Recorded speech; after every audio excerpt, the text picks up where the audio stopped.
Hey, what's going on, everyone? It's WrestleMania season, and usually before WrestleMania, I'll try to do a WrestleMania related fun video leading up to the show. Just quick thoughts on this year's WrestleMania. I think it looks quite promising. I think because the women are main eventing, I think the show is actually going to be really good. From top to bottom. I don't think you'll have any of those matches where the crowd is completely dead. I definitely think the women main eventing will actually help the overall flow of the show. So hopefully everything goes well. I'm not blown away by it. I think my biggest gripe is Kurt Angle's opponent. But hopefully John Cena comes out and he challenges Angle and says, I have my first match against you, and I want you to have your last match against me. I think that'd be perfect. But I don't know. It just seems like every year it seems like Cena's just not promoted, not being heavily involved. And so we'll see what happens there. But yeah, I mean, the show definitely has a lot of potentially really good matches. I mean, it doesn't look like an awful show. I don't have a lot of high expectations, but hopefully I'll get a chance to watch it and review it. But we'll see what happens. But yeah, this is WrestleMania. Greatest WrestleMania of all time. Basically, with this video right here, I'm going to go from WrestleMania 1 to WrestleMania 30. And I'm going to tell you whether you can or cannot debate it being a greatest WrestleMania of all time. There's a lot of criteria, obviously, historical importance, match quality, attendance. There's a lot of things that go into whether you can debate whether a WrestleMania should be considered the greatest WrestleMania of all time. All right, so we start with WrestleMania 1. WrestleMania 1 is a yes. Obviously, to me and to a lot of you guys, it's not that great of a show when you watch it back in retrospect. But, to guys like Vince McMahon, to people that started the company, they always go back to WrestleMania 1 for obvious reasons. And, you make the case if WrestleMania 1 wasn't successful, who knows what would have happened to the WWE? Who knows what would have happened to Hulk Hogan and Vince McMahon and everything? So, yes, WrestleMania 1 for historical reasons. I think you can consider it the greatest spectacle in WrestleMania history. So WrestleMania 1 gets a solid yes. WrestleMania 2, it gets a no. People always mention it as one of the top three worst WrestleManias. Basically, 2, 9, and 11 are considered, three of the worst WrestleManias when people bring it up. And but you want to give them credit for having the format that it had. They started off in New York, then Chicago, and then Los Angeles. You had three different cities host WrestleMania. So I think you can argue from a national broadcast perspective, it is quite an accomplishment what they did. Hulk Hogan versus King Kong Bundy. I think Bundy recently passed away. Honestly, I can't remember WrestleMania 2 that well. I mean, it's been a long time since I've seen it. I watched it as part of the WrestleMania anthology, probably almost 10 years ago now. So, but definitely, it's just people speak very negatively on that show. So I'm gonna give it a solid no. WrestleMania 3 is a yes for a lot of different reasons. You had a groundbreaking match. You had a groundbreaking match in Steamboat versus Savage, which inspired wrestlers to become wrestlers like a Chris Jericho, and other guys have stated how much that match meant to them. Hogan versus Andre, obviously it's a spectacle, deserves credit for drawing that many people. The David versus Goliath feel, even with Hogan involved, it was such a special moment. So yeah, Pontiac Silverdome, the whole show from top to bottom just had an awesome feel to it. Bigger, badder, better. That was the promotional campaign behind WrestleMania 3, and it definitely delivered. So yeah, I think you could definitely argue WrestleMania 3 as being the greatest WrestleMania of all time. WrestleMania 4. I'm going to give it a no. A lot of different reasons. It was in Trump Plaza. If you see the people in attendance, a lot of Trump executives, people that work for Trump in business suits, just seemed completely bored by it. It was definitely a boring show. The crowd just wasn't into it. It had some moments, though. It had some great moments with Macho Man and Miss Elizabeth and the championship celebration at the end. But it's not to make up for how bad this show was. I mean, honestly, if someone told me, I want to be bored. I want to be bored for a couple days. What should I put on? I hate to say, but one of the first things that comes to mind is WrestleMania 4. So I gotta give it a no. WrestleMania 5. I know some people love this show, and I'm gonna give it a yes for WrestleMania 5. I think you had a amazing main event here for the time. I mean, when you watch the match back today, obviously Savage versus Hogan isn't going to compare to Okada versus Tanahashi from Wrestle Kingdom in terms of the thrills of the match. But still, I think Hogan versus Savage, you had a really well done heel turn. You had a great breakup.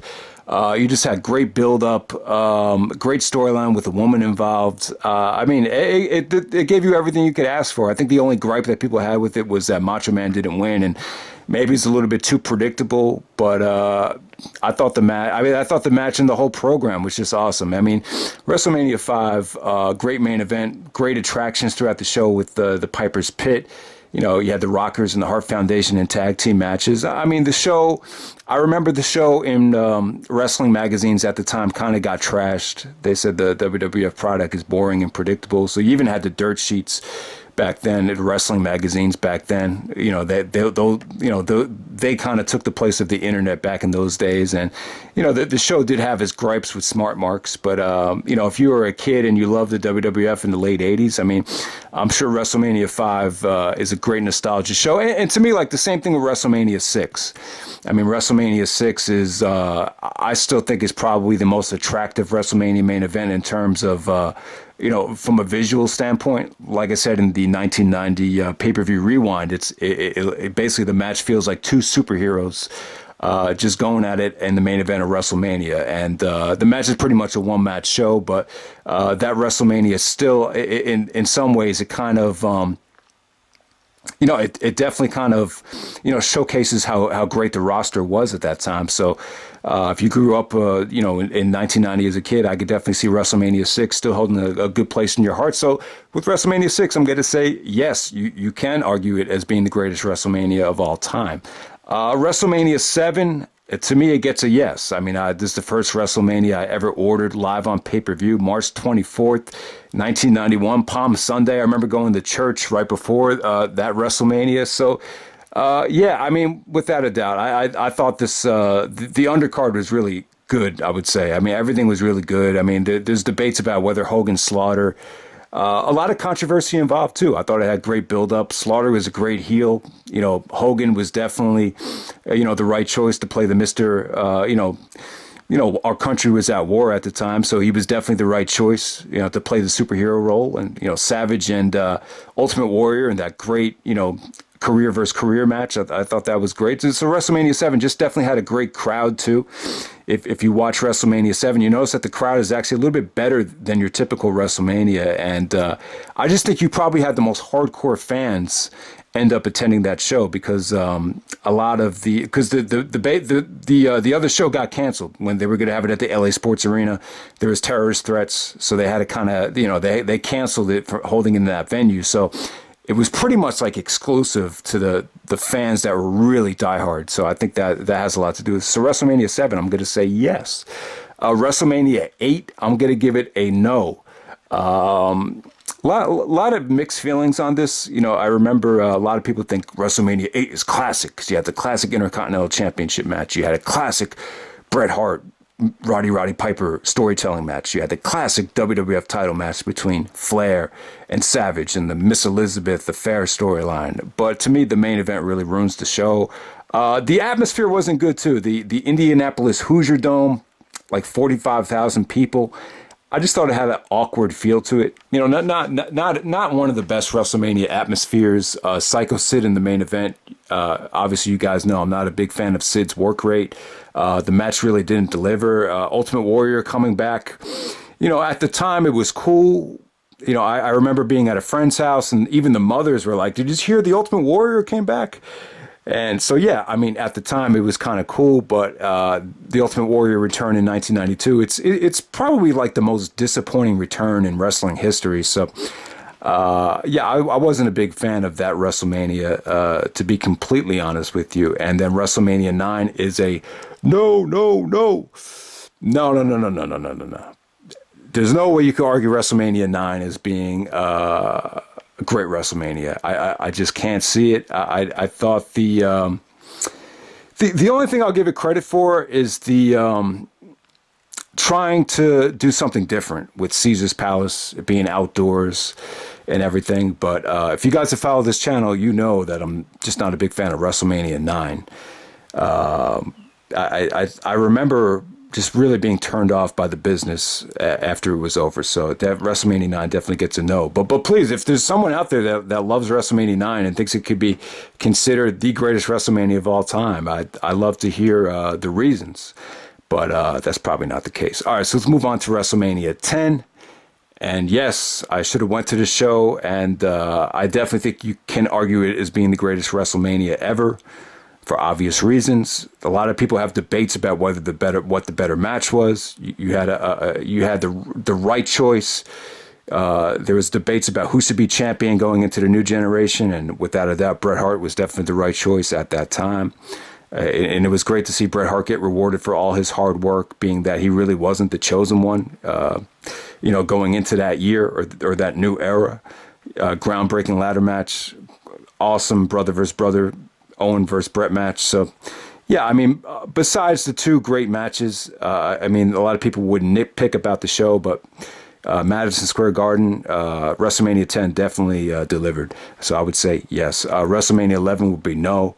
It just didn't work out. The way Shawn Michaels and Diesel was booked, you had guys arguing, Shawn Michaels arguing backstage about certain pinfalls and the situation there, corny celebrities. I just don't think WrestleMania 11 worked. What worked 10 years earlier just didn't work at this WrestleMania. Just kind of a weird venue for WrestleMania as well. The Hartford Civic Center. It just didn't feel like a WrestleMania, plus Lawrence Taylor in the main event. You don't have a full-time WWE guy in the main event. Obviously, that rubbed a lot of people the wrong way, and WrestleMania 11 is very negatively looked down upon. So I'm going to say WrestleMania 11. Obviously, no, you can't argue it. WrestleMania 12. I'm trying not to be biased here. I would say WrestleMania 12 is a yes, because if you love wrestling matches and you want to see a wrestling match at a WrestleMania where it just doesn't feel rushed or it doesn't feel like an entertainment WWE quality match where you feel the stake and you feel the one match that you could watch where you could definitely learn the fundamentals or learn the blood, sweat, and tears of what it takes to become a wrestler on full display for a whole hour. The WrestleMania 12, it really gives you a glimpse into how good professional wrestling can be with a match that just takes its time. But WrestleMania 12, most people would say no. You could say the undercard was underwhelming. I would agree with that. There really isn't much there. And then, a lot of you guys think the WrestleMania 12 main event Iron Man match is boring. So I'm sure there's a divided opinions about that. But, I still think the Iron Man match is up there with the best WrestleMania matches ever. So I say yes, but that's a tough one. WrestleMania 13, yeah, it's a tricky one. But I would say no. I just don't think you can argue it. This is your definition of just a one match, one moment WrestleMania. The rest of the card is just kind of, it's just nothing special. And that WrestleMania, besides from Bret and Austin, it really didn't foreshadow how good the company was going to be throughout the rest of the year. I thought SummerSlam of '97 was a better representation of where the company was going instead of WrestleMania 13. WrestleMania 13, though, if you took a vote, if people voted on greatest WrestleMania match ever, Bret Hart and Austin would probably still win. So there you go with that. Greatest WrestleMania match? Yes. Greatest WrestleMania ever? You just can't. You got to give it a no. WrestleMania 14, I'm going to say yes. You could definitely argue WrestleMania 14 being the best ever. I really think you can because it really captured the heart of the Attitude Era. You saw how much momentum the company got after WrestleMania 14. And you had quality, attractive matches that delivered on the show. I would definitely say yes. You had a great moment too, and it really captured the essence of WrestleMania with the Mike Tyson Celebrity Edition paying off this time. So I would say WrestleMania 14 is a yes. WrestleMania 15. You know what, man? This is a really tricky one. I would say I would only say yes for WrestleMania 15 because the ratings were at an all-time high. As far as the characters being over, or they at an all-time high, yeah, I mean they really were. Now, as far as match quality goes, it'd be a no. As far as WWE delivering a blockbuster main event with their homegrown talent and it delivering a massive pay-per-view buy rate, yes, it did. So a lot of aspects of WrestleMania 15 definitely delivered. I mean, most people would say no, but I would say if you look at it strictly away from the match quality standpoint or from a show quality standpoint, everything kind of points towards yes, it being arguing that you could argue it. So let me know what you guys think. I'm kind of split on that one, but it totally depends on how you look at that one. That's a tough one. That's actually a tricky one. WrestleMania 16 is a no. To me, it just didn't feel like a WrestleMania. You had guys like The Rock later kind of crap on this main event later on, saying that it should have been one-on-one. Triple H said it should have been one-on-one. But, because, at the time, because of the injuries, because of, a lot of the newer talent, a lot of the talent was new at the time, not quite ready for the main event. Triple H and The Rock had been done so many times that, that probably would have been a risk to main event WrestleMania 2000. But it was just one of those pay-per-views that ended up being one of the worst pay-per-views of 2000. Didn't feel like a WrestleMania, and just a mixed bag. Not a terrible show. It definitely had its moments, but when you look back on WrestleMania 2000, it's just not one of the ones that it's not one of the ones that you enjoy from top to bottom. WrestleMania 17 is a yes. It's an obvious yes with pretty much everything. Great buy rate, great star power, great matches. From top to bottom, great commentary, great venue. WrestleMania S17 pretty much checks off all the boxes, and it still will be my choice for greatest WrestleMania of all time. I kind of go back and forth with 17 and 19, but 17, I think you could have an easier time arguing 17 over 19, but we've debated that before, the 17 versus 19 thing. WrestleMania 18 from Toronto Skydome. I like this show, man. Like when I look back, I remember I was a senior in high school at the time, and I just kind of look back at that time very fondly. Like when I look back at WrestleMania 18, I feel like I wish I could go back to that time. I just remember everyone enjoyed the show. People were talking about it the next day in school. It's really because of Hogan versus Rock. I mean, when you look back at WrestleMania 18, could it have been better? Yes, but I still loved the roster at the time. I thought the show was loaded with great, just solid little good matches. Nothing on the show really blew anybody away. Triple H and Jericho, you could definitely say the crowd was disappointing. It would have been interesting to see how that match would have came off had it went in place of had it won on earlier in the show. Austin was upset with WrestleMania 18. So I know Angle was upset about WrestleMania 18. You could just tell. I know he didn't come out and say it, but, WrestleMania 18 has its problems. But because that show just has such great star power, and I just like that time. I just remember that was just such a fun time looking back on it. And so it is what it is. I mean, I think a lot of the returns from Hogan to Triple H to everybody, Flair, I think a lot of those returns kind of hurt that show from being as good as it could have been, but it was still loaded with star power. I mean, in terms of star power, I think WrestleMania 18 might have the most star power ever, and maybe WrestleMania 19 as well. WrestleMania 19, it was just one of those shows that just had such quality. Even Bret Hart decided to check it out. And at the time, remember, he was really down on the WWE. He thought it was like smut TV. But after WrestleMania 19, he wrote a column saying how impressed he was with all the matches on the show. Shawn Michaels and Jericho was awesome. Brock and Angle.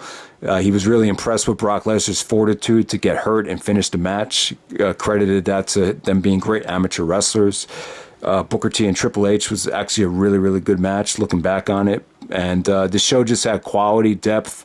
The only gripe that people had with it was the Miller Lite Catfight girls and Rob Van Dam getting cut from the show. But, I would have liked to have seen Benoit and Eddie in a higher profile match. But, the show was just, once again, I just look back at that show like it was just awesome. It was just such a fun time to be able to watch the pay-per-views every month with friends and and everything, and just enjoy that roster at the time. It was just a great time.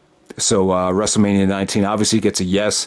It gets a yes from a show quality standpoint, but and if you look at it from the other aspect of it, from a financial standpoint, from an attendance standpoint, it was kind of disappointing. I remember the summer of 2003, it was publicly known that the WWE was losing money at the time. So, from a financial standpoint, WrestleMania 19 didn't do very well, but it's just a killer show from top to bottom. So I would say yes. You could still argue it as being the greatest WrestleMania of all time. WrestleMania 20, I would say yes, just because of once again, the talent on the show, the promotion of it being Madison Square Garden, where it all begins again. Benoit winning the title, they gave us a great moment. Mixed feelings on the show, I understand that, but still, I think there's enough quality on the show to give it a yes. WrestleMania 21, I'm going to say yes. The show was just too good in the beginning. It was too good. You had too much quality. The show was almost too good. Even the title matches, I think looking back on it, they really weren't that bad. I think the only thing you would fix was that Cena and JBL, they probably should have gotten a little bit more time. And Cena really wasn't that over, as a heel or as a babyface back then. So, I mean, the crowd definitely wasn't into Cena like they were the next year, as far as negatively or positively. I mean, I think that's really the only gripe you could have with that show. Even Batista Triple H wasn't that bad looking back on it. But, it was just tough to follow Angle versus Michaels. And by the way, I think Angle and Michaels deserve a lot of credit for that buy rate as well. It seems like everyone automatically gives it to Batista. But, WrestleMania 21, I give it a yes. WrestleMania 22, I give that a yes as well. I know a lot of people love that show. Yeah, if that show pretty much gave you anything. I thought that was a really good WrestleMania. I mean, really, it's hard to have I think from top to bottom, not everything went that well. I mean, I think there were some things that could have been scrapped or could have been better, but really, I think when you look back at WrestleMania 22, there's really not much to nitpick about. WrestleMania 23, I would say yes. I would say WrestleMania 23, you could definitely argue that as being yes. The two title matches did deliver. You had the whole Trump thing with the celebrity thing kind of carrying on the traditional WrestleMania theme. I would say WrestleMania 23, yes, even though when it did come out, there was so much criticism about it that you would think it'd be no, but, WrestleMania 23 was not a bad show at all. You definitely had quality sprinkled throughout the show without a doubt. And like I said, what was advertised to deliver really did deliver. Even though obviously there was a few duds on the show. Wasn't that the Kane versus Khali match? Yeah, so there's some things you could clean up about it, but I would definitely say yes. WrestleMania 24, I would say yes as well. I would definitely say yes. It's kind of coming out now that it's somewhat of an overrated show. A lot of it has to do with Flair. It depends on how you view Ric Flair's career and that career match with Shawn Michaels and Ric Flair. That really kind of carried the show. And, the main event was awesome, too, with Edge and Undertaker. The Money in the Bank, you had a triple threat match for the title. Mayweather and Big Show definitely delivered. So WrestleMania 24, just remember that being really, really positive. WrestleMania 25 will be no. I just remember so much stuff being disappointing on the show. Undertaker and Shawn, obviously. Maybe you could argue yes because of that match, but anything other than that, I could just see it being a no. WrestleMania 26, God, that's a tough one. I'm gonna say no for that one. I'm gonna say no. I just think there was too much stuff on the undercard that was underwhelming. I think with WrestleMania 26, the show looks better. Some people don't understand what I mean by on paper. When I say about on paper, I just mean when you look at the show before it happens, it looked like it was going to be a better show than it was. But, I'll still credit Shawn Michaels and Undertaker for delivering once again. So that's a tough one. But I'm going to say no for 26. For WrestleMania 27, I'm going to say no. The only thing they could be proud of there is the buy rate. I just thought you had... You just had a lot of... I'll just say this. You had a lot of guys on that show that shouldn't have been in matches that were booked that long, and you had guys that really weren't deserving of some of the spots on the show. So I would say WrestleMania 27 will be no. WrestleMania 28. You know, oh man, I would say yes. If Daniel Bryan and Sheamus like went about 20 minutes, I'd probably say yes. But I just remember being in such a bad mood throughout that show that I would say no. But yeah, man. I mean, yeah, Rock versus Cena, the Hell in a Cell, even Jericho and Punk was awesome. So WrestleMania 28. You know, I'll say yes. I think out of all the recent WrestleManias, that's probably the show to watch if I were to pick one. So that's WrestleMania 28. I give it a yes. WrestleMania 29. I'm gonna say no. I actually enjoyed WrestleMania 29 when it first happened. I think I was kind of like a prisoner of the moment. But yeah, a lot of people hate that show. I know a lot of people that went to that show live and just weren't into it. So I'm gonna say no. The show just really. You really saw nothing different on the show. I think the only thing new was like Punk versus Undertaker. That's really the only match that people were excited to see. So WrestleMania 29 would be no, and then WrestleMania 30, I'm going to say yes for a couple reasons. The Daniel Bryan performance, obviously opening up the show with Triple H, closing the show in the triple threat, winning the title. Obviously, that's a great moment to all Daniel Bryan fans. And then Undertaker and Brock Lesnar, the streak coming to an end. In terms of shock value, it definitely helps WrestleMania 30. I think WrestleMania 30 had good buzz. It had good quality main event, match of the year candidates on it. Very successful. Hulk Hogan comes out. Rock comes out. Austin comes out to open up the show. Really kind of, I think WrestleMania 30 just had, pretty much gave you what you wanted. So I would say yes to WrestleMania 30. 31, 32, 33, and 34. It's funny, I can't really remember anything about the last couple that stood out. I say WrestleMania 31. That was like the last WrestleMania that I think kind of overachieved. I still don't think it's an amazing show, but that would probably be the best WrestleMania over the last 5 years. From 2015, it had the awesome Roman Reigns and Brock Lesnar main event that was a lot better than expected. So that's pretty much the only one out of the last 5 that I think you can argue. 30 and 31 maybe. And so that's pretty much it, guys. I hope you enjoyed the video. Let me know if there's like an underrated WrestleMania that you think you can actually argue as being the greatest WrestleMania of all time. So that's pretty much it, guys. Hope you enjoyed the video and take care. All right.